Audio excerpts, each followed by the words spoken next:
We're just going to talk about depth of field. Remember, the aperture is what controls depth of field. Depth of field is a creative byproduct of what your aperture is set at.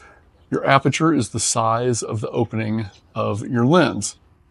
Small hole would mean less light is coming in, but you would also have a greater depth of field. You're always focused on one distance.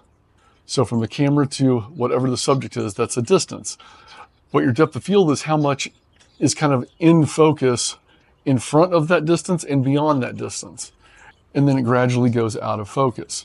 The larger your opening, the greater it starts going out of focus from your distance focused to, call it infinity. And also remember, in front of the camera. So we're just going to do a quick little demo of what I'm talking about here. So you can see how I've got the mugs kind of staggered here. And I'm going to go back here. So our camera is going to be right about where the chair is. In fact, I'll set that up right now.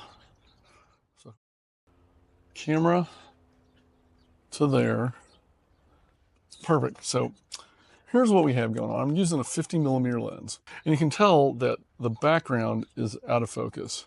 Foreground is starting to go out of focus right there. I want to make this a little bit wider. So I want to be able to read these things. I'm going to focus right here. Just to make sure. Okay, that's in focus. I'm going to put it to manual focus so it won't change.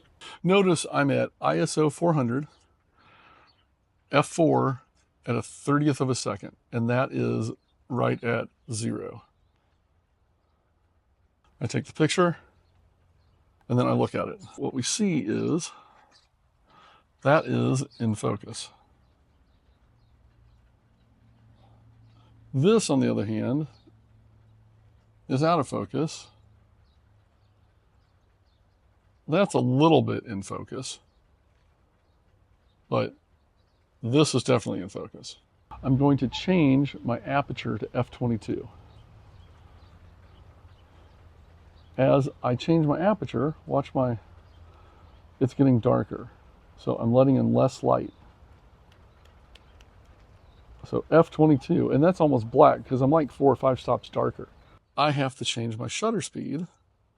And remember, nothing's moving, so we don't mind until we get it back to, there it is, zeroed out again. Okay, so now I'm going to take the picture, zoom in. That's going to be a lot more in focus than that. There's the before, there's the after. This is going to be the same because that's what we were focused on, the distance. And now I'm going to go over here, and that looks pretty good. Let's zoom in even more. Okay, and this is before. There it is. So f4, f22, f4, f22. Here's the other thing that I find interesting. Let's look at the background. Let's look at the trees in the background. So that's f22, that's f4. f22, f4. Okay, so here's my distance, which is about 2 feet on this. Here to here,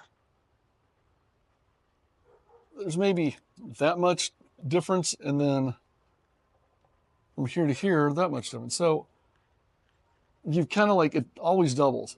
If I was to pull this up closer, this would be a lot more out of focus. If I was to pull this back further, it would obviously be out of focus. But what happens if I move all of these kind of stay the same, but I move the camera back?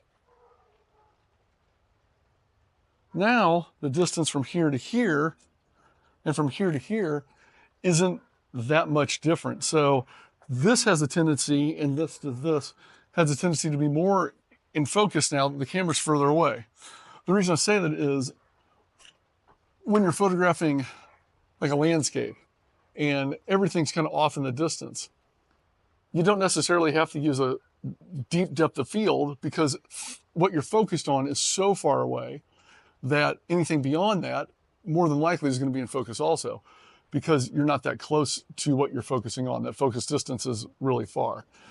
But if you've got something really close that you're focusing on, then the things in the background, even at a deep depth of field, might appear out of focus because the distance or the difference in distance is so much.